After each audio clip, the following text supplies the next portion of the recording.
ಇವತ್ತಿನ ಸ್ಪೆಷಲ್ ಆಲೂ ಪಾಲಕ್. ಈ ರೆಸಿಪಿ ಪರೋಟ, ರೋಟಿ, ಪುಲ್ಕ ಜೊತೆಯಲ್ಲಿ ತುಂಬ ಚೆನ್ನಾಗಿರುತ್ತೆ. ಎಲ್ಲರೂ ಟ್ರೈ ಮಾಡಿ. ಈಗ ಹೇಗೆ ಮಾಡೋದು ನೋಡೋಣ ಬನ್ನಿ. ಈಗ ಒಂದು ಪಾತ್ರೆಗೆ ನೀರು ಹಾಕಿ ಚೆನ್ನಾಗಿ ಕುದಿಸಿ. ನೀರು ಚೆನ್ನಾಗಿ ಕುದಿಸಿದ ಮೇಲೆ ತೊಳೆದಿರೋ ಅಂಥ ಒಂದು ಕಟ್ಟು ಪಾಲಕ್ ಎಲೆಗಳನ್ನ ತೊಗೊಂಡಿದ್ದೀನಿ.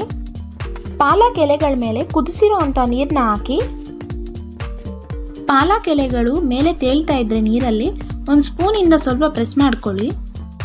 ತುಂಬ ಹೊತ್ತು ಬಿಸಿನೀರಲ್ಲಿ ಪಾಲಕ್ನ ಇಡಬಾರ್ದು. 1 ನಿಮಿಷ ಇಟ್ಟರೆ ಸಾಕು. 1 ನಿಮಿಷ ಆದಮೇಲೆ ತೆಗೆದು ತಣ್ಣೀರಿಗೆ ಹಾಕಬೇಕು. ತುಂಬ ಹೊತ್ತು ಬಿಸಿನೀರಲ್ಲಿ ಇಡೋದ್ರಿಂದ ಪಾಲಕ್ ಕಲರ್ ಚೇಂಜ್ ಆಗುತ್ತೆ.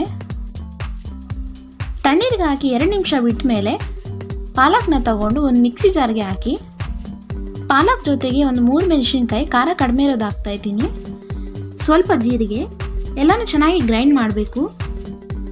ಪಾಲಕ್ ಈ ರೀತಿ ಚೆನ್ನಾಗಿ ಗ್ರೈಂಡ್ ಆದಮೇಲೆ ಒಂದು ಪ್ಯಾನ್ಗೆ 1.5 ಟೇಬಲ್ ಸ್ಪೂನ್ ಅಷ್ಟು ಎಣ್ಣೆ ಹಾಕಿ, ಎಣ್ಣೆ ಬಿಸಿ ಆದಮೇಲೆ 1/4 ಟೀ ಸ್ಪೂನ್ ಅಷ್ಟು ಶುಂಠಿ ಬೆಳ್ಳುಳ್ಳಿ ಪೇಸ್ಟ್ ಹಾಕಿ ಹಸಿ ವಾಸನೆ ಹೋಗುವವರೆಗೂ ಫ್ರೈ ಮಾಡಿ. ಹಸಿ ವಾಸನೆ ಎಲ್ಲ ಹೋದ್ಮೇಲೆ 1/4 ಟೀ ಸ್ಪೂನ್ ಅಷ್ಟು ಅರಿಶಿನ ಪುಡಿ ಹಾಕಿ, 1/4 ಟೀ ಸ್ಪೂನ್ ಧನಿಯಾ ಪುಡಿ, 1/4 ಟೀ ಸ್ಪೂನಲ್ಲಿ ಅರ್ಧ ಗರಂ ಮಸಾಲ, ರುಚಿಗೆ ತಕ್ಕಷ್ಟು ಉಪ್ಪು ಹಾಕಿ ಈ ಮಸಾಲೆಗಳನ್ನೆಲ್ಲ ಚೆನ್ನಾಗಿ ಫ್ರೈ ಮಾಡಿ. ಅರ್ಧ ನಿಮಿಷ ಮಸಾಲೆಗಳನ್ನ ಫ್ರೈ ಮಾಡ್ಕೊಂಡ್ಮೇಲೆ ಮೀಡಿಯಮ್ ಆಗಿರೋ ಒಂದು ಆಲೂಗಡ್ಡೆ ಬೇಯಿಸಿ ಕಟ್ ಮಾಡಿರೋ ಅಂಥದ್ದನ್ನು ಹಾಕಿ 1 ನಿಮಿಷ ಫ್ರೈ ಮಾಡ್ಕೊಳ್ಳಿ.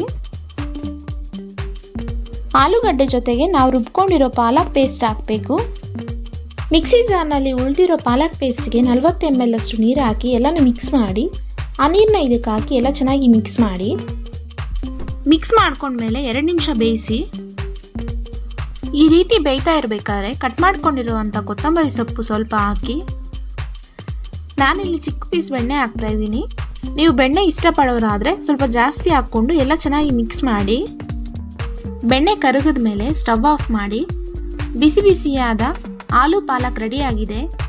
ಈ ರೆಸಿಪಿ ಇಷ್ಟ ಆಗಿದ್ದರೆ ಲೈಕ್ ಮಾಡಿ, ಶೇರ್ ಮಾಡಿ, ಸಬ್ಸ್ಕ್ರೈಬ್ ಮಾಡಿ. Thanks for watching.